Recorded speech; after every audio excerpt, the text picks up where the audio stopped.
So far, our trip has taken us to fairly well-known, well-trodden Japanese hotspots. To get the full picture, however, I would seriously recommend taking time to explore the Japanese countryside. So what follows for the rest of this vlog will hopefully show you a different side of Japan, with some inspiration to get a little or a lot off the beaten path. Over the next 6 nights we would be staying in 3 different hotels, all within an hour of each other and all within the Gifu Prefecture. And so we started our journey in Gero. Gero is an onsen town that during the Edo period was considered one of the top 3 in all of Japan. Gero's small town atmosphere mixed with encircling mountains makes it feel open yet protected at the same time. Due to its abundance of volcanic activity, there are more naturally occurring hot springs in Japan than anywhere else in the world, so you are spoilt for choice. For visitors, onsens normally mean getting completely naked in front of strangers and then pretending that's a normal thing to do. Gero of course has onsens, but what makes it different are its geothermal foot spas dotted around the entire town. So, armed with a local map, we went on the hunt. And only 5 minutes from our hotel, we had already struck gold. This is really nice. It's like, it's really hot. After the pain subsides after a minute. It's like the heat is massaging your muscles. Yeah. And it's like I'm having a massage with water. Really? Yeah, it's really relaxing. In total, over the next few hours, we visited 5 different foot spas. This fancy circular one, which was incredibly hot. This one stuck outside a shop's front door. This more secluded one we later discovered in our hotel's courtyard. And the most grand of them all, this one here. Situated under the main bridge for the town, this was the largest and most popular. Whilst planning this trip, we realised we were near a huge stretch of land holding 216 waterfalls, all of which were over 5 meters in height. Not wanting to pass on the opportunity, we organised a countryside hike with a company called Hida Osaka Falls. We met our local guide Jun at the Hida Osaka train station and began our waterfall trek. Although our tour was mainly in Japanese, English tours can be arranged to take you through some awesome scenery.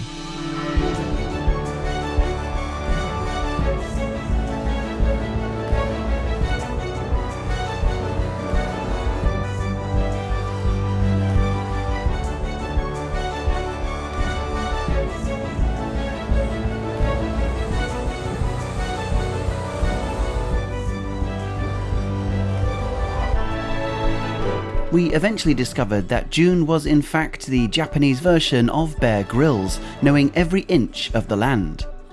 Pointing out various signs of wildlife, from ants gnawing through leaves to signs of wild boar, turning nature into drinking cups and convincing me it was a good idea to eat this leaf. And then Jun casually pointed out these bear claw marks. We were now deep inside bear country, and this single piece of discarded railway is meant to alert the bears so they will stay away. Of course, it did cross my mind we were simply just informing the bears we were ready to be eaten. Jun's passion and pride shone through, and you can see his genuine excitement to share stories of his hometown. His care for us went beyond our expectations, and if you're in the area, I recommend you check out their website. Depending on the time of year, you can also enjoy a wetter version of this trip and even experience frozen waterfalls surrounded by untouched snow. If you're interested in arranging a trip for yourselves, I've linked all the details to Hida Osaka Falls in the description below. Takayama lies 1 hour north of Gero, and its old town is a beautiful time capsule of yesteryear Japan. Although Takayama can stand firmly on its own feet, it also acts as a convenient gateway to other attractions around northern Gifu. Historically, the town grew in importance when it became synonymous with highly skilled carpentry and quality timber, which can still be seen today. After dropping our bags off at the hotel, we headed over to the morning market.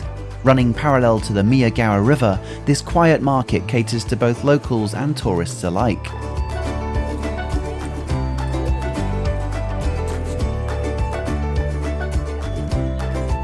Most interesting of all was this latte served inside an edible cookie cup, which could then be topped up with cream.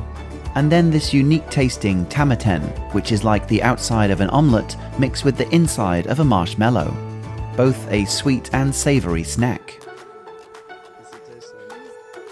The Old Town itself is probably Takayama's main attraction, however, a set of streets beautifully preserved from the Edo period, crammed with shops, food stalls and sake breweries. Walking through these streets makes you really feel like you've stepped back in time, albeit with a bunch of other people wearing futuristic clothing. I plan on doing more videos about Gifu and Japan in general, so if you've come this far, please subscribe with the notification bell checked to catch them when they're released. Rounding off the day, we visited my overall #1 Japan dining experience, making it a must-visit when in Takayama. Seated at the kitchen counter was an experience in itself, with the only chef being the perfect showman, and it was great to see him wield his magic in front of our very eyes. With all other support coming from his mother, they ran a tight ship, and the owner spoke to his diners in English, Japanese and German. It is strongly suggested you pre-book here, since we saw many people being turned away. It was also a really well-priced meal considering the huge quantity and quality we enjoyed. Top notch.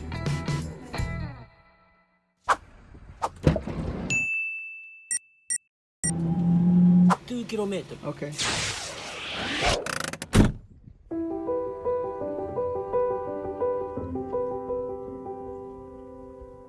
Shirakawa-Go is a real lived-in mountain settlement about an hour's drive from Takayama. Famous for its traditional gasso-style farmhouses, their steep thatched roofs are said to resemble hands meeting in prayer.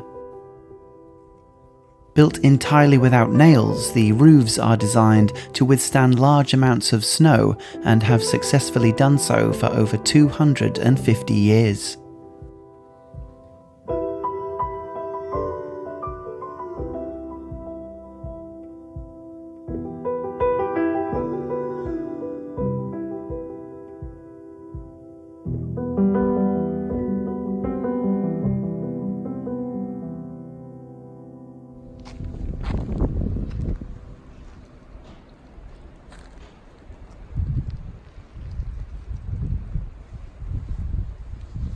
So we've just checked in to the onsen hotel. There's about a 5 minutes worth of instructions to figure out all the different rules and things that we can do here, but we will be doing lots of that tomorrow.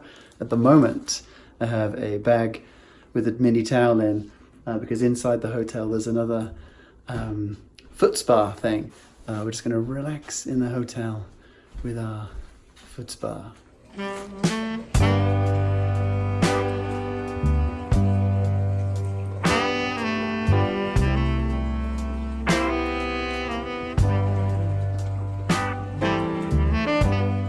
Booking a traditional Japanese ryokan is a perfect relaxing way to end a jam-packed 2 weeks.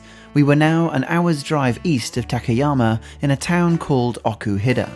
And on our second day here, we woke up to this, which made our countryside getaway even more magical.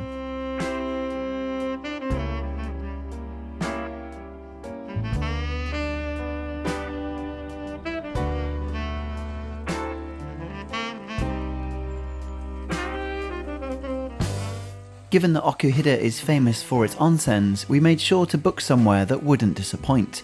So this became the best onsen experience I've ever had. The great thing about Japanese ryokans is the food that is usually included in the price.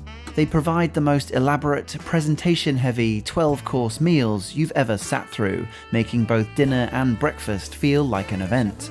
They are also one of the best ways to sample authentic Japanese dishes that you probably won't find in Wagamama.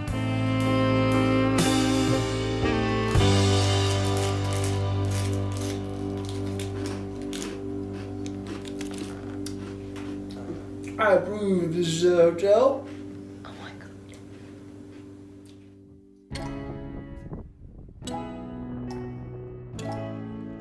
Our main reason for staying in Okuhida, however, was the Shinhotaka ropeway, buried at the foot of the Japanese Alps. Taking you up the Hotake mountain range, it includes Japan's third highest peak. There are in fact 2 ropeways here, and the first carries you upwards over 200 meters. The second ropeway is the main attraction, however, being the only double-decker gondola in Japan.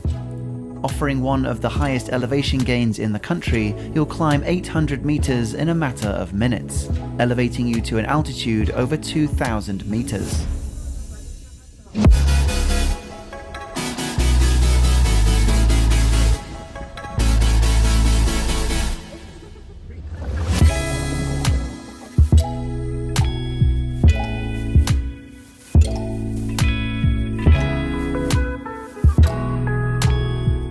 Check out the full 40-minute version of this video as we start our trip in Tokyo, then continue through to Kyoto and Nara.